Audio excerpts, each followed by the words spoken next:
Hi everyone.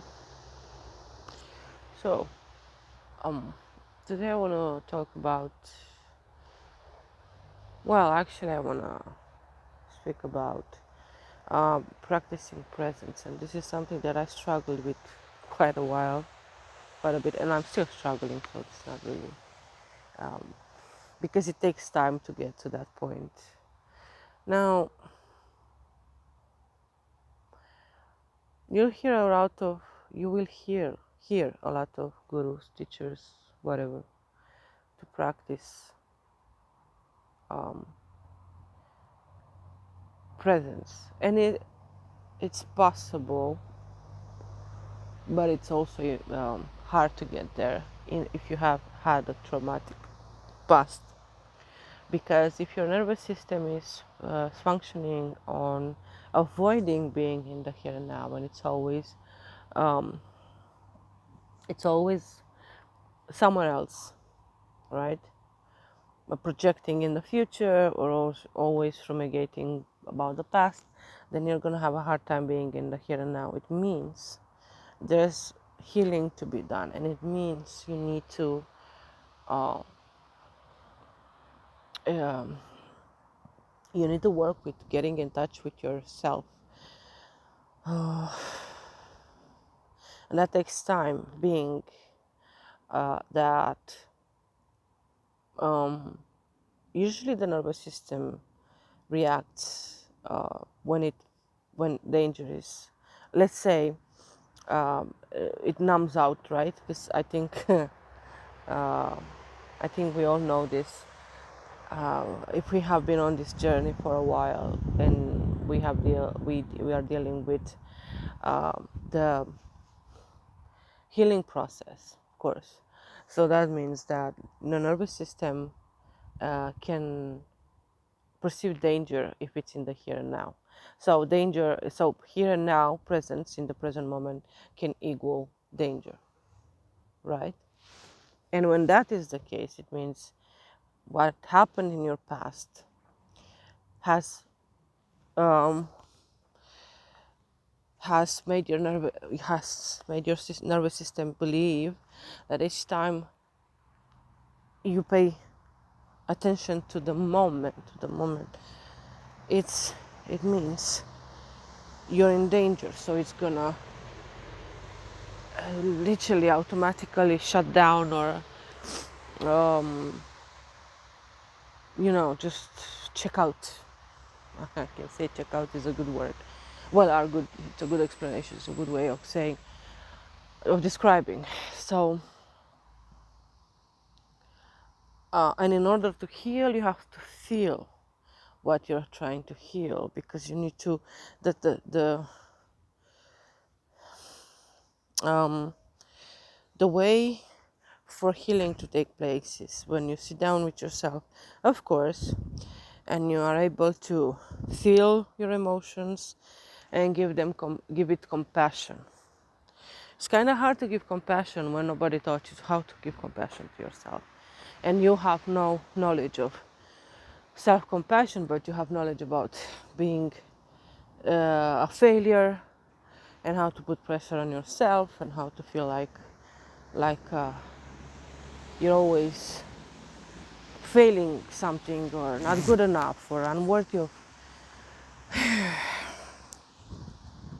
So what I want to say is, you have to heal the nervous system by teaching your nervous system that it's safe to be here and now. And it takes time, and it takes whatever practice works for you. It can be somatic experiences, it can be counseling, all of them at the same time. But what is very important is not to pressure your nervous system, not to do it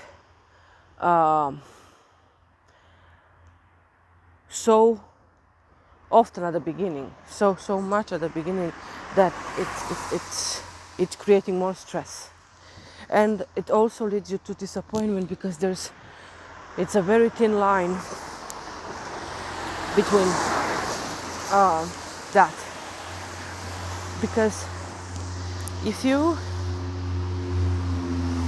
have a wound of unworthiness, let's say, you don't feel worthy, you don't feel good enough, you feel like failing, you're constantly putting pressure, or you used to constantly put pressure on yourself, then you're gonna when you're gonna create expectations and attachment to outcomes. And when you do that, tell me about it.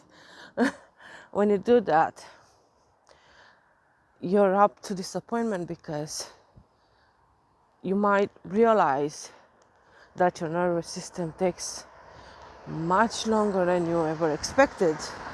That's why expectations should not be, you should go into this with an open mind, with a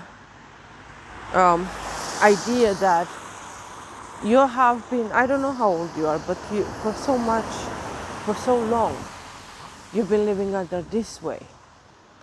And now you're trying to teach your nervous system that never had any other reference to begin with. So there was no back, like, it's been like that since it started, since forever. At the same time, many of the implementations the needs that should have been implemented in childhood have not been. So you never really felt safe in your own skin. There has always been maybe a need to look for danger wherever you went. Never trusting, and that's my story, for instance. I never trusted, or I ended up trusting too much. It's a lot of, you know, if you were like me, where you were raised under the impression that you have to prove yourself to be worthy of love, then you will try to constantly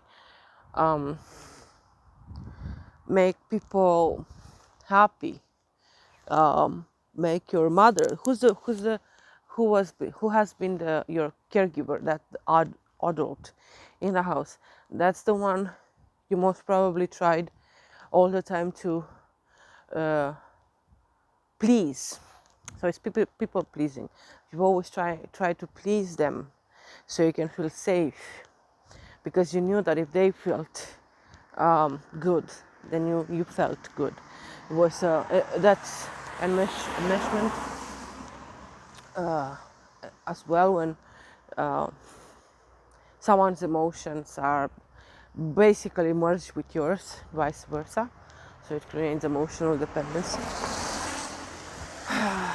It's a lot. So you have to take it slow, and it can be overwhelming, and it can be hard to have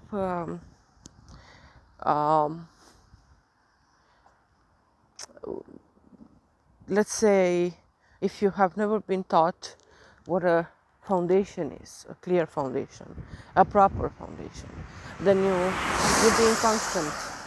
It's going to be a challenge. Knowing who you are, knowing what you want, how to name your emotions, what your emotions are, how it feels, what you truly feel. If it's, you will not know.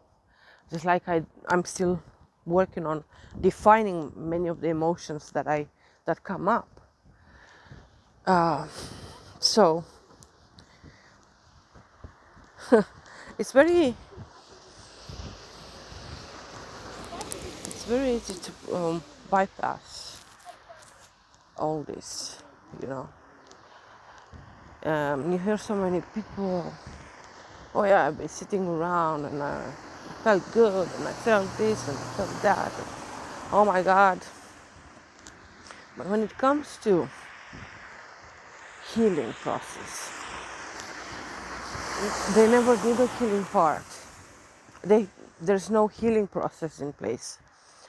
And they end up just having these moments of, they can bypass. So that's, spiritual bypassing. Anyway, if you are not bypassing and you're actually doing healing work,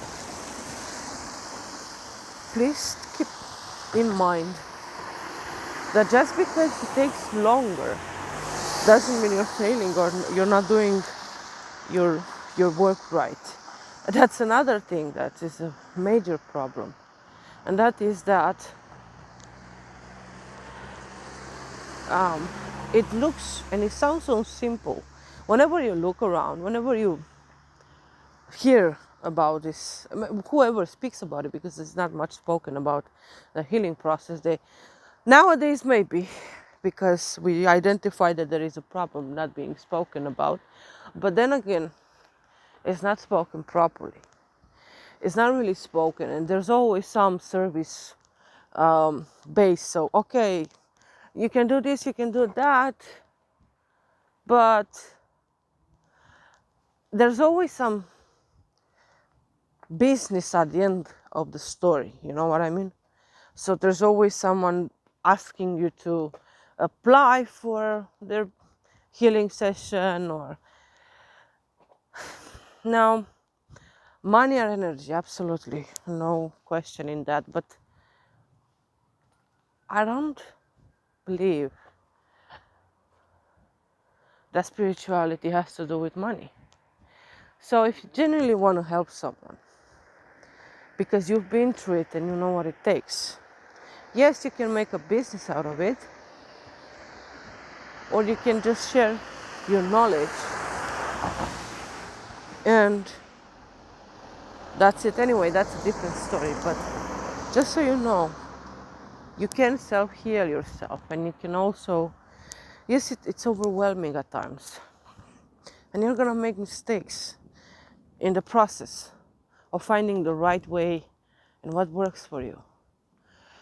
Some of you may go into a teaching and follow that specific teaching. Some of you will not have any gurus, any teachings, and that's okay.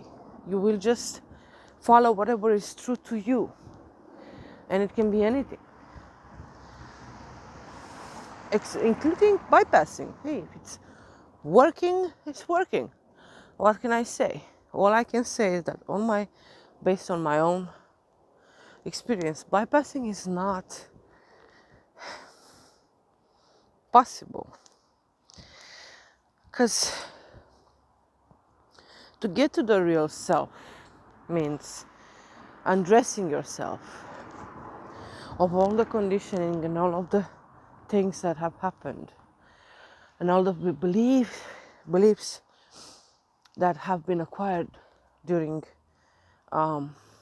your mind being programmed surrounded by the external factors. And of course, there is the perception, your own filters, created again based on what you've been taught. But it's not going to be again 100% like your mother's, or so being present is not going to be always possible, because you will not that easy. If you need to heal from past experiences, right? So the programming, the everything, belief system that is keeping you stuck in a certain pattern or in certain patterns, because there are many, and those also take time. Building awareness also takes time. Yes, it sounds so easy. It's like waking up. It's like people make it look like you just wake up one day and suddenly you're aware of everything, which is not the case. It takes time to build that awareness about yourself, about the patterns. Look behind. Sometimes it feels overwhelming. Sometimes there's another thing.